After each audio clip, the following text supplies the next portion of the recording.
नमस्कार। Welcome to stock infuse. तो चलिए वीडियो की शुरुआत करते हैं मार्केट के साथ। अभी मार्केट की जस्ट ओपनिंग हुई है और मार्केट को देखें तो काफ़ी ज़्यादा अच्छा परफॉर्म कर रहा है। अब दोस्तों बहुत सारे लोगों के मन में सवाल होता है कि मार्केट इतना अच्छा परफॉर्म कर रहा है, ऑल टाइम हाई पर है, तो क्या मार्केट में बड़ा करेक्शन हो सकता है।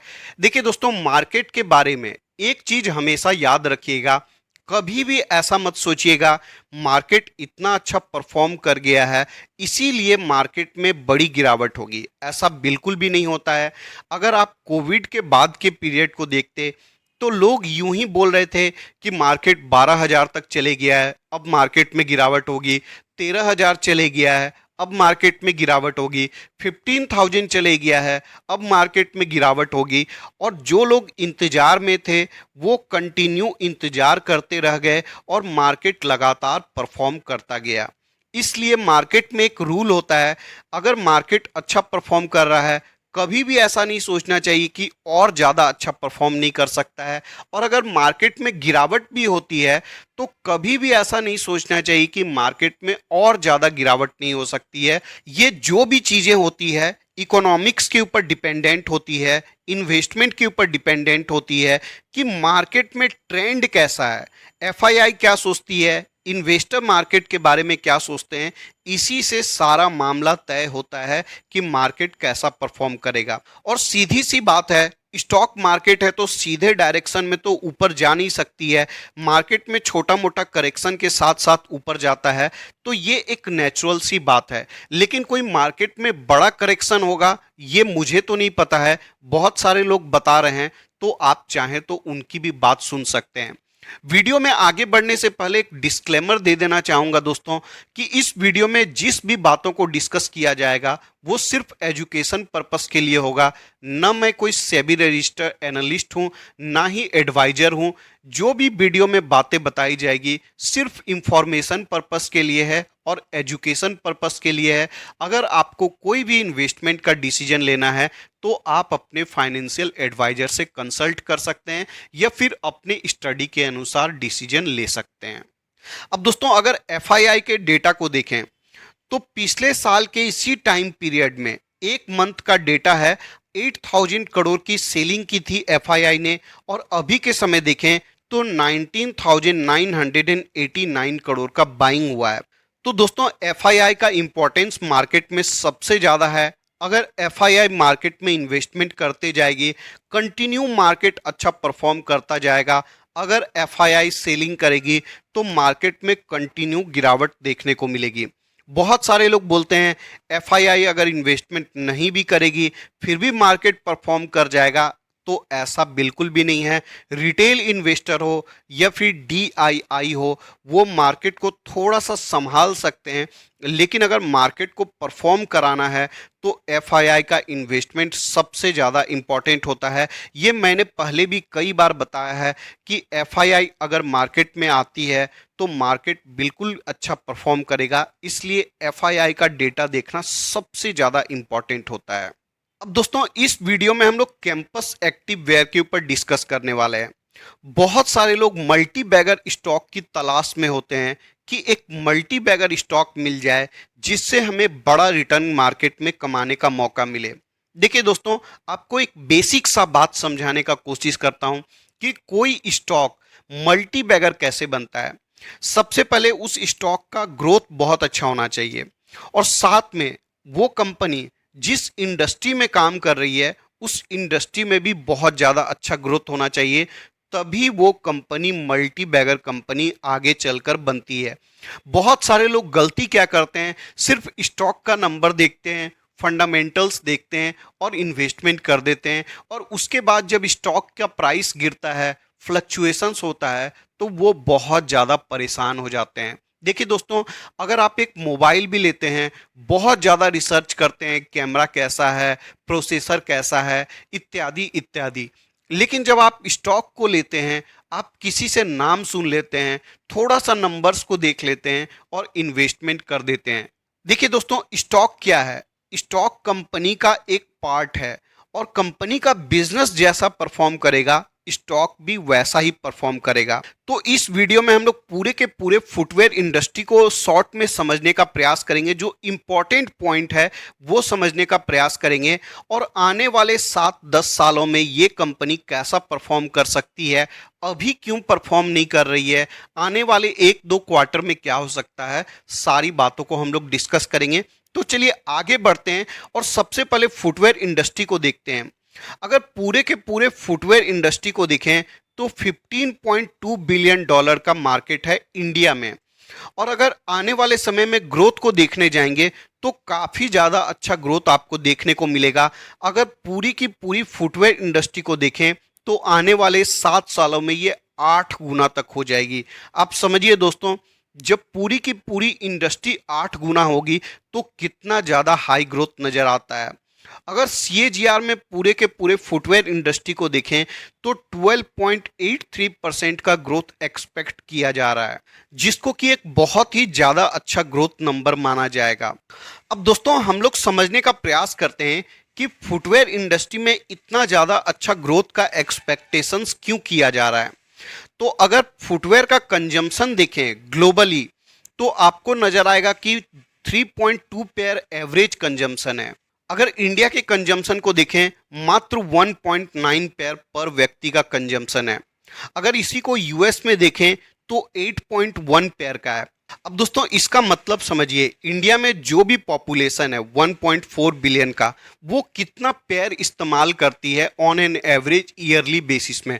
तो इंडिया का जो कंजम्पशन है, अब मान लीजिए कोई 5 इस्तेमाल करता है, 5 पेयर इस्तेमाल करता है, कोई 10 इस्तेमाल करता है, कोई 2 करता है और कोई 1 करता है, तो जो ओवरऑल एवरेज निकल कर आता है वो मात्र 1.9 का है। और जैसा कि मैंने दिखाया, यूएस में बहुत ज़्यादा है 8.1 का, जापान में 6.4 का है।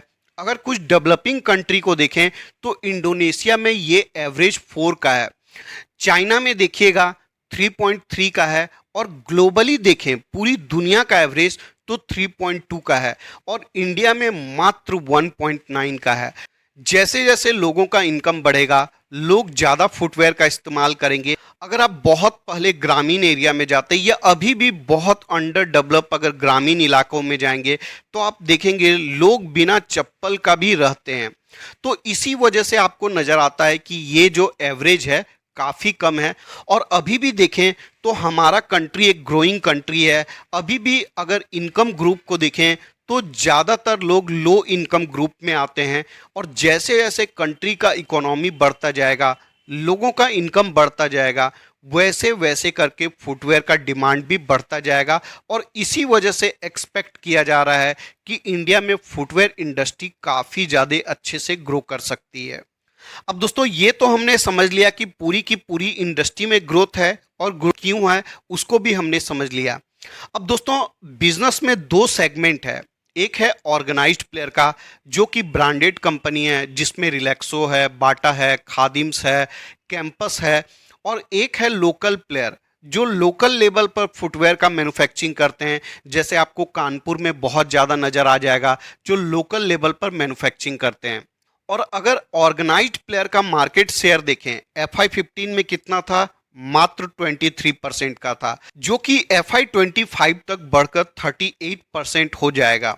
तो देखिए दोस्तों, जो भी ऑर्गेनाइज्ड प्लेयर है, ब्रांडेड कंपनी है, उनका फुटवेयर का डिमांड धीरे धीरे करके बढ़ता जा रहा है, और लोकल प्लेयर से ये लोग मार्केट शेयर धीरे धीरे करके छीनते जा रहे हैं। और जैसे जैसे आने वाले समय में ये ग्रोथ होता जाएगा, वैसे वैसे आपको नजर आएगा कि ऑर्गेनाइज्ड प्लेयर और ज़्यादा मार्केट शेयर लेते जा रहे हैं। और बात को समझने का प्रयास करिएगा दोस्तों, FI25 तक भी सिर्फ 38% जो मार्केट शेयर होगा वो ऑर्गेनाइज्ड प्लेयर के पास होगा। फिर भी कितना बचता है, 62% को कैटर करने के लिए ऑर्गेनाइज्ड प्लेयर कोशिश कर सकते हैं, और ये बढ़ता ही जाएगा धीरे धीरे करके। तो पूरी की पूरी इंडस्ट्री में भी ग्रोथ है, ऑर्गेनाइज्ड प्लेयर धीरे धीरे करके मार्केट शेयर भी लेते जा रहे हैं, और कैंपस भी एक ऑर्गेनाइज्ड कंपनी है, तो इसका भी मार्केट शेयर धीरे धीरे करके बढ़ता जाएगा। अब दोस्तों इस चीज को हम लोग थोड़ा सा पेंट इंडस्ट्री का एग्जांपल लेकर समझने का प्रयास करते हैं। आपको एक अच्छे से समझ में आएगा कि क्यों आने वाले समय में कैंपस अच्छा रिटर्न प्रोवाइड करने की क्षमता रख सकती है। अगर पेंट इंडस्ट्री में देखें तो 1995 में जो पर कैपिटा कंजम्पशन था मात्र 0.32 लीटर का था, मतलब 320 ग्राम पर व्यक्ति का 1995 में। और जो यूएस का कंजम्पशन था वो 11 केजी का था, और जो ग्लोबल एवरेज था वो भी काफ़ी ज़्यादा हाई था। इसी वजह से अगर आप पेंट इंडस्ट्री में देखें तो एशियन पेंट ने काफ़ी अच्छा परफॉर्म किया था। और दूसरी जो सबसे बड़ी प्लेयर थी बर्जर पेंट, इसने भी काफ़ी ज़्यादा बड़ा रिटर्न बनाकर दिया था। मार्केट चाहे कैसा भी परफॉर्म करता हो, ये दोनों कंपनी कंटिन्यू बेसिस में अच्छा रिटर्न बनाकर देते जा रही थी अपने शेयर होल्डर को, और अभी भी अच्छा रिटर्न बनाकर दे रही है। लेकिन अभी मार्केट में कंपटीशन काफ़ी ज़्यादा बढ़ चुका है। तो हमने देख लिया दोस्तों कि अगर किसी इंडस्ट्री में अच्छा ग्रोथ होता है तो उस इंडस्ट्री की जो टॉप की कंपनी होती है वो काफ़ी ज़्यादा अच्छा रिटर्न प्रोवाइड करने की क्षमता रखती है। अगर कैंपस के बिजनेस को देखें तो कैंपस इंडिया की फास्टेस्ट ग्रोइंग फुटवेयर कंपनी है। और ये किस सेगमेंट को कैटर करती है दोस्तों? ये अफोर्डेबल प्रीमियम सेगमेंट को कैटर करती है। अफोर्डेबल प्रीमियम का मतलब है जिस चीज का प्राइस कम होता है लेकिन उसमें थोड़ा सा ब्रांडेड फील दिया जाता है, थोड़ा सा उसका क्वालिटी बेटर होता है, तो उसको अफोर्डेबल प्रीमियम सेगमेंट बोला जाता है। अगर प्रीमियम सेगमेंट में देखें, नाइकी है, प्यूमा है और रिबॉक है, बहुत सारे अदर ब्रांड आपको नजर आएंगे। लेकिन ये कंपनी जो है सस्ते शूज बनाती है जो कि आपको 700-800 रुपीज से स्टार्ट होकर 2500 या 3000 रुपीज तक जाता है। अब दोस्तों फुटवेयर सेगमेंट में जो बिजनेस है ये दो सेगमेंट में बटा हुआ है, एक जो ऑफलाइन मार्केट है और दूसरा है ऑनलाइन मार्केट। और अगर ऑफलाइन मार्केट से ग्रोथ को देखें तो ऑनलाइन चैनल का जो ग्रोथ है वो काफ़ी ज़्यादा बेटर नज़र आता है, और ऑनलाइन मार्केटिंग धीरे धीरे करके बढ़ता जाएगा। और ऑनलाइन प्रेजेंस देखे कैंपस का तो काफ़ी ज़्यादा अच्छा नज़र आता है। ऑलमोस्ट 33% रेवेन्यू ऑनलाइन मार्केट से आता है और 67% रेवेन्यू ऑफलाइन मार्केट से आता है। तो ये कंपनी ऑनलाइन भी प्रेजेंस रखती है, ऑफलाइन भी प्रेजेंस रखती है। तो आने वाले समय में चाहे ऑनलाइन ग्रोथ हो चाहे ऑफलाइन ग्रोथ हो, ये कंपनी दोनों ही मार्केट को कैटर करने का क्षमता रखती है।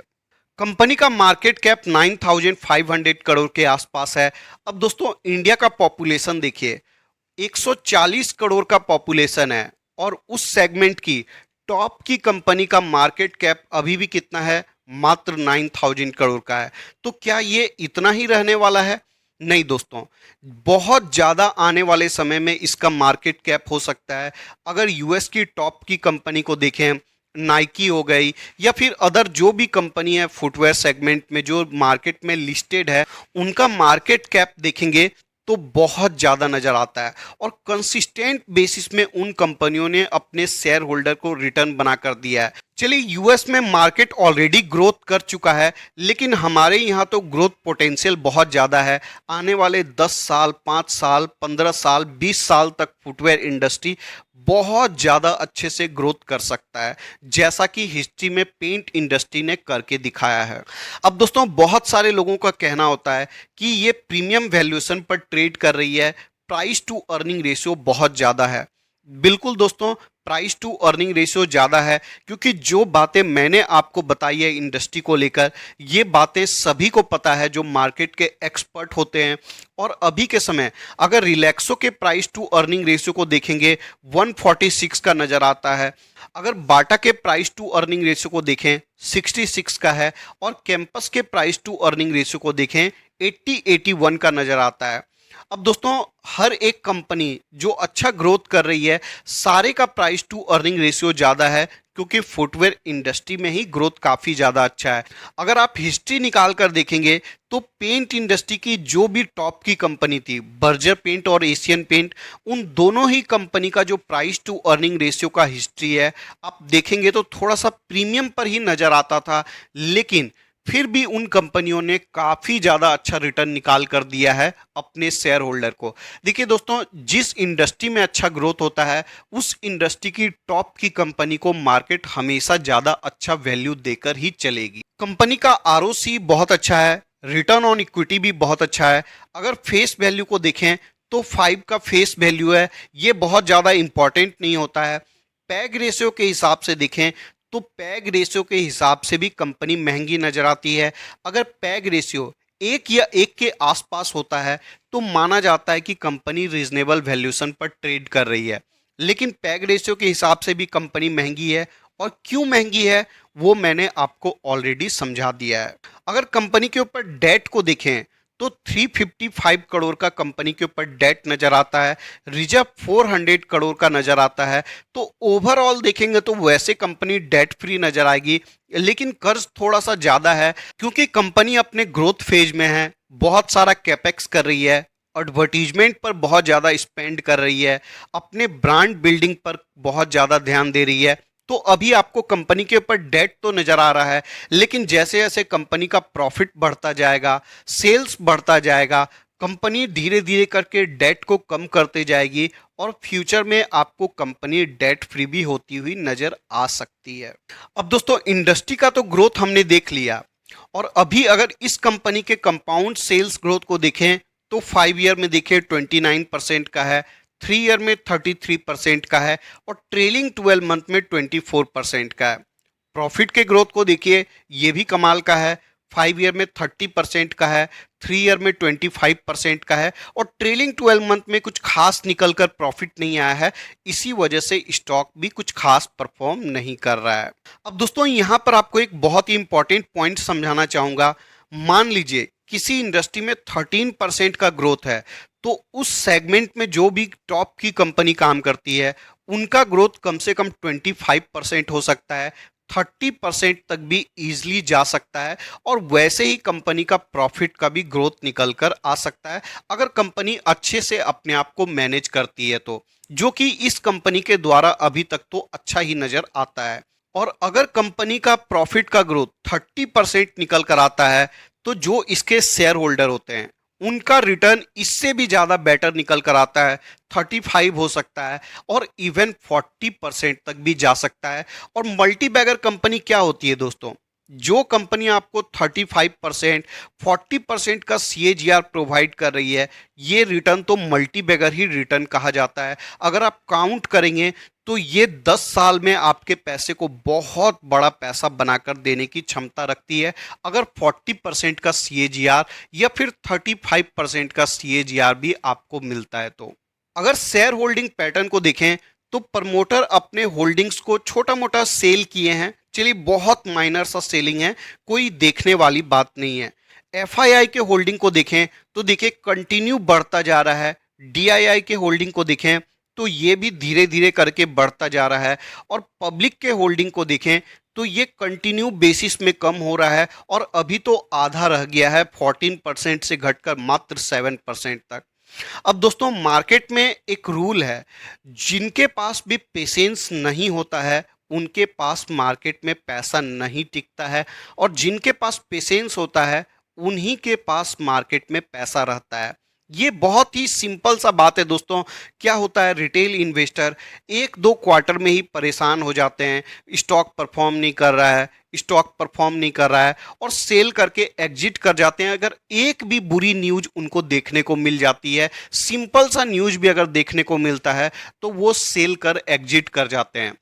लेकिन जो बड़े प्लेयर होते हैं, FII होते हैं, DII होते हैं, उनको कंपनी के बारे में पता होता है, वो स्टडी करके कंपनी को लेते हैं और वो स्टॉक को होल्ड करते हैं और इसीलिए उनका रिटर्न हमसे ज़्यादा बेटर निकल कर आता है। और ज़्यादातर रिटेल इन्वेस्टर मार्केट में इसी वजह से पैसे नहीं कमा पाते हैं क्योंकि उनके अंदर पेशेंस नहीं होता है। अगर आप पेशेंस के साथ होल्ड करते हैं तो डेफिनेटली अच्छी कंपनी में रिटर्न बनाने से आपको कोई भी नहीं रोक सकता है।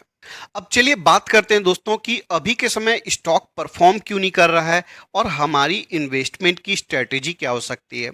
देखिए दोस्तों, स्टॉक क्यों परफॉर्म नहीं कर रहा है, कोई बुरी खबर नहीं है, कोई भी ऐसी न्यूज मेरे नज़र में तो नहीं आई है, लेकिन मैं अपने एक्सपीरियंस से आपको समझाने का कोशिश करता हूं क्यों स्टॉक अभी के समय परफॉर्म नहीं कर रहा है जबकि मार्केट काफ़ी ज़्यादा अच्छा परफॉर्म कर रहा है। देखिए दोस्तों, इसका एक रीजन हो सकता है जो नेक्स्ट क्वार्टर है, जो आने वाले क्वार्टर का रिजल्ट है। हो सकता है कंपनी का प्रॉफिट इतना ज़्यादा अच्छा निकल कर ना आए, और ये बात मार्केट को पता है, और इसी वजह से मार्केट अभी इस कंपनी को ऊपर लेकर नहीं जा रहा है। देखिए दोस्तों, जो छोटे प्लेयर हैं, हम जैसे इन्वेस्टर हैं, ये बातें हमें बाद में पता चलती है।